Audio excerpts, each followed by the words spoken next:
समाचार पत्र दैनिक जागरण संपादकीय ढांचागत सुधारों पर सहमति का समय। लेखक जीएन वाजपेयी, सेबी और एलआईसी के पूर्व चेयरमैन। चीनी कम्युनिस्ट पार्टी यानी सीसीपी की स्थापना के शताब्दी समारोह में चीन के राष्ट्रपति शी चिनफिंग ने अपने आक्रामक तेवर दिखाए।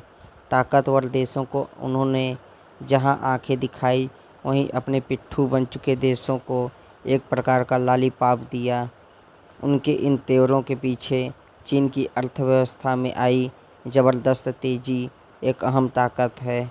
करीब 14 ट्रिलियन लाख करोड़ डॉलर की हैसियत के साथ चीनी दुनिया की दूसरी सबसे बड़ी अर्थव्यवस्था बन चुका है। इसके बाद 5 ट्रिलियन डॉलर यानी जापानी अर्थव्यवस्था है। इन दोनों के बीच अंतर की खाई खासी चौड़ी है। चीनी अर्थव्यवस्था 1989 तक महज 202 अरब डॉलर की थी।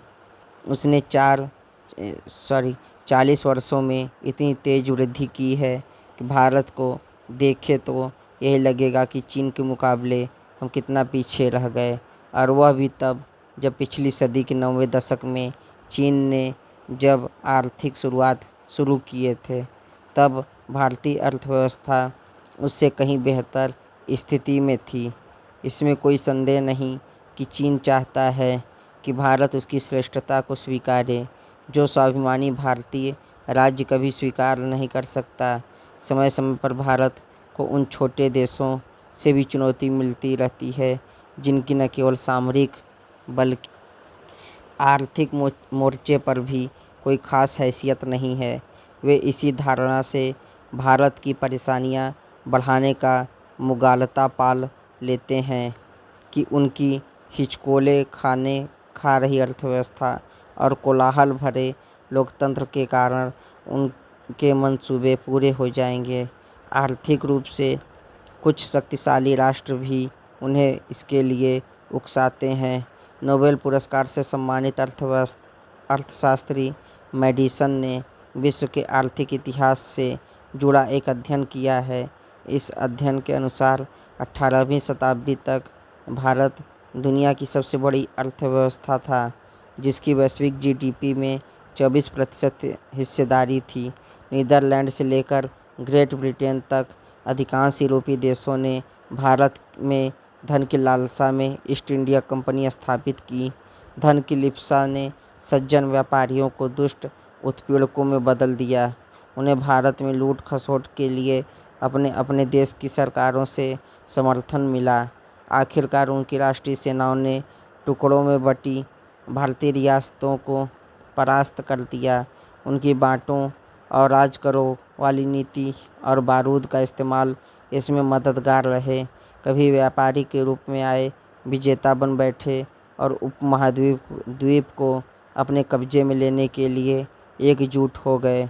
स्वतंत्रता के लिए करीब एक तक चले संघर्ष के बाद विदेशी हमारा देश तो छोड़ गए, लेकिन उन्होंने एक ऐसा भारत छोड़ा जो आर्थिक रूप से बदहाल हो चुका था, जहां गरीबी और विषमता का बोलबाला था और उद्योग धंधे चौपट हो चुके थे। प्रखर देशभक्त स्वतंत्रता सेनानियों ने गरीबी और आर्थिक विषमता मिटाने के संकल्प के साथ देश की बागडोर संभाली। उनमें से कई सेनानी ऐसे थे जिन्होंने आज़ादी की लड़ाई के लिए अपनी आकर्षक पेशेवर जिंदगी और वैभव संपन्न जीवन शैली को भी त्याग दिया। अपने 74 वर्ष की राजनीतिक स्वतंत्रता के इतिहास में भारत कई राजनीतिक एवं आर्थिक घटनाक्रमों का गवाह बना।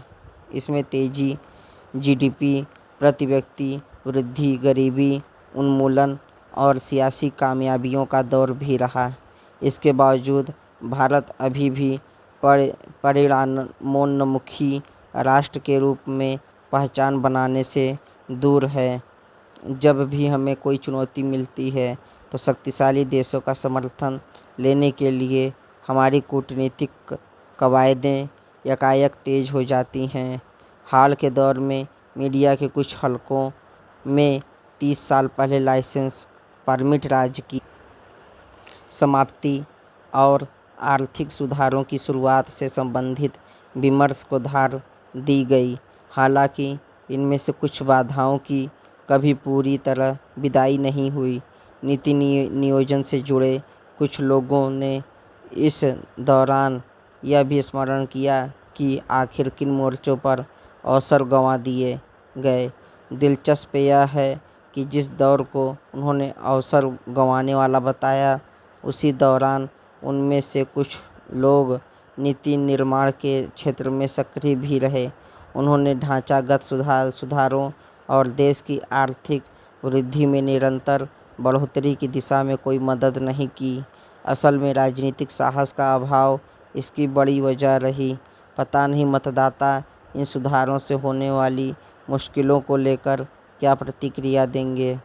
इसके बजाय अपनी सरकारों की मियाद बढ़ाने के लिए चुनावी खैरात बांटने की होड़ लग गई। इससे अर्थव्यवस्था को ही नुकसान होता गया।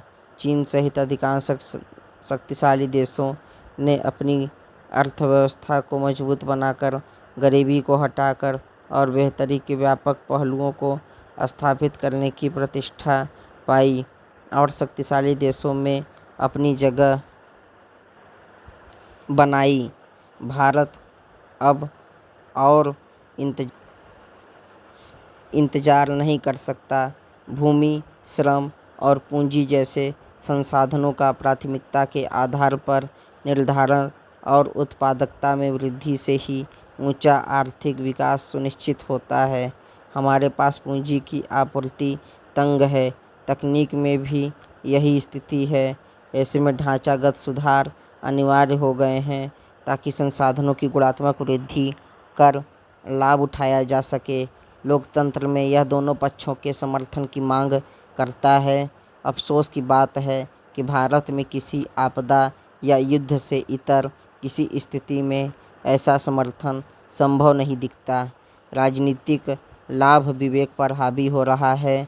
वे सभी अर्थव्यवस्था, विशेषकर पूर्वी एशियाई, जिन्होंने विगत 50 वर्षों के दौरान चमत्कार करके दिखाया, उनमें ढांचागत सुधारों की अवधि के दौरान अगर तानाशाही नहीं तो कम से कम अधिनायकवादी शासन अवश्य था।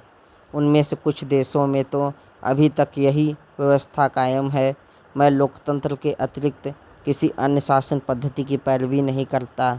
वास्तविक लोकतंत्र विवेक की मांग करता है, जिसमें सभी वर्ग के नेताओं को संकीर्ण राजनीतिक हितों का परित्याग करना पड़ता है।